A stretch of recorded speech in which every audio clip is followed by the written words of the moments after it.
r/NoSleep. Posted by u/withbite. I was a stowaway on a cruise ship. The passengers only came out of their cabins at night. I was on the run. I don't want to say why because I don't want to incriminate myself. Though if anyone from the authorities does read this, I could most likely enter a plea of mental disorder. No sane person would surely claim to have experienced what I did. I had been sleeping rough down by the docks, which was not as bad as it sounds. I had found a sheltered place, a covered lock-up bay for bicycles that no one seemed to use. I had a good sleeping bag and a sad face that worked wonders for getting change from passing strangers. All good, until I noticed I was being eyeballed by the occupants of a passing patrol car. Easy come, easy go, I thought, putting my hands in my pockets and walking away as nonchalantly as I could from my spot. I did not want to take any chances, so it was time to move on. One of the few things I can say with any certainty about my deadbeat life is that I have usually gone with the flow. The other kids were stealing cars, so I did the same. There was easy money moving drugs around on behalf of the local dealer, so that became my thing. When matters escalated, when the thing I don't want to talk about happened, I was part of a crew. Bad people that I fell in with, going with the flow. I rounded a corner and a cruise ship came into view. It looked like it had seen better days, I thought, then noticed there was a walkway from the side of the docks attached to the ship, and no one in sight. The flow took me up the walkway and onto the ship. Everywhere I looked I saw cracked paint and stains and cobweb after cobweb. Faded bunting hung limply from railings and water pooled in gaps in the decking. I could not see anyone paying to take a cruise on this ship. For my part, I've never felt guilty about taking a free ride in my life, and the only destination I cared about was away from here. I had still seen no crew but did not want to push my luck, so I hunted around for the nearest place to hide. A loose cover over a lifeboat later and I was snuggled up in the dark. And just in time, as I could hear shouting, boots clattering. The flurry of noise passed, I chanced to look out from the lifeboat and saw a dozen or so wooden crates being manhandled up the walkway. I was starting to think this was a cargo vessel rather than a cruise liner.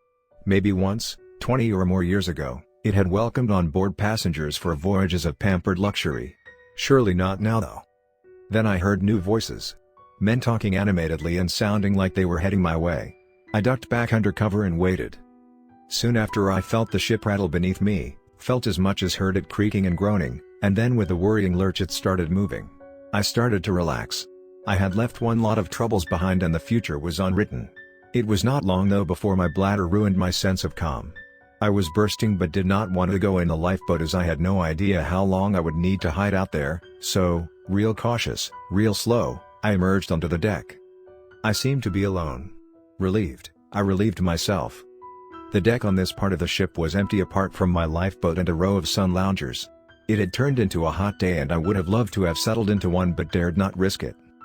My business finished, I climbed back under the covers and got as comfortable as I could. At some point I fell asleep. After stretching my aching limbs in the confined space of my new home and yawning, I lifted the cover a little to see if the coast was clear so I could head out and try and find something to eat and drink. It was fine and I was soon back on deck, still alone, the only passenger, it seemed to me. A bit further down the deck the doors to what I assumed were cabins remained closed and it looked like the shutters on the small windows of each were down. My theory that this was now a cargo ship rather than a passenger vessel appeared more and more likely. This was reinforced when, an hour or so later, we approached a new harbor. I had no idea where we were but the dock we pulled into was even more rundown than the ship. Crouching low and glancing constantly around I watched as more boxes were loaded. These boxes seemed to rattle and were dotted with what I thought could be air holes. Livestock containers, I assumed. Some poor beasts being transported under conditions which must have been illegal. I decided to go in search of food and something to wash it down with while, I hoped, the crew were fully occupied loading their new cargo. I got lucky, finding an unlocked storeroom with tins of corned meat and, wonders of wonders, a crate of beer. I took less than I wanted as I did not want to make it too obvious there was a thief on board and scurried back to the lifeboat.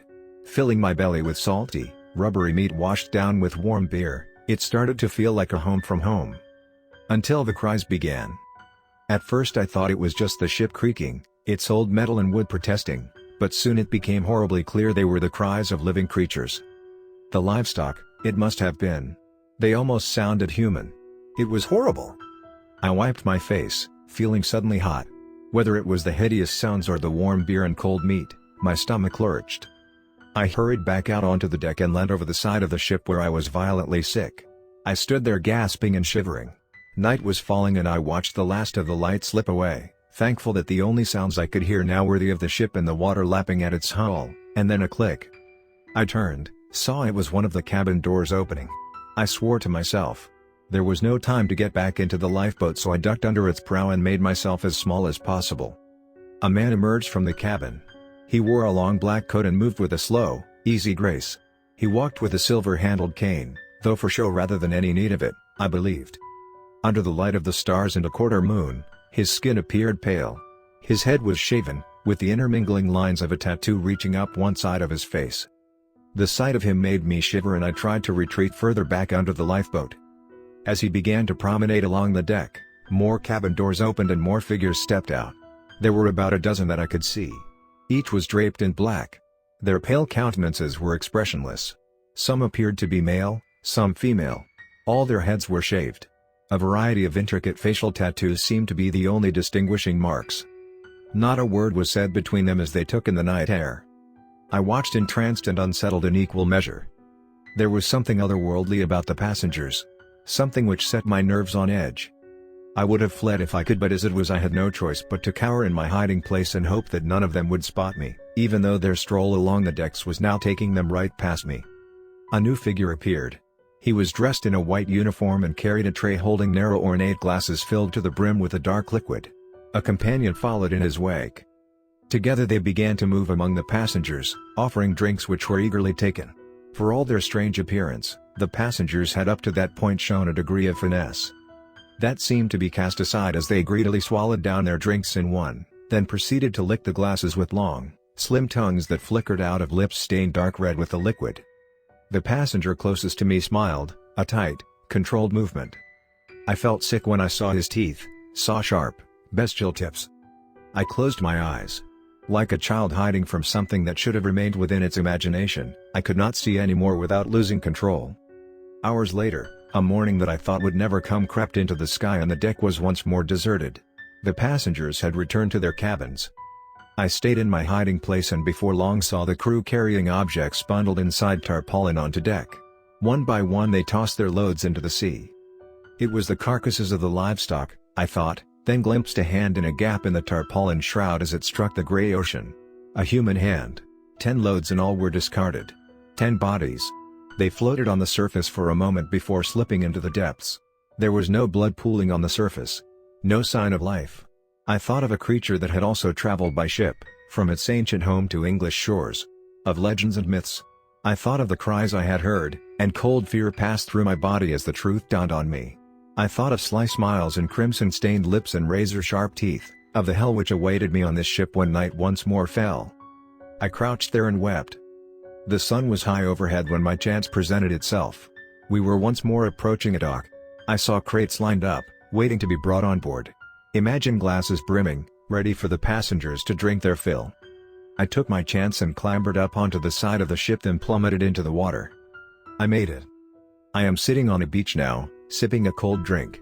It is a beautiful day, but I know now that there are creatures out there that care nothing for the day. That wait for the sun to dip below the horizon. I know now that when night falls fear returns.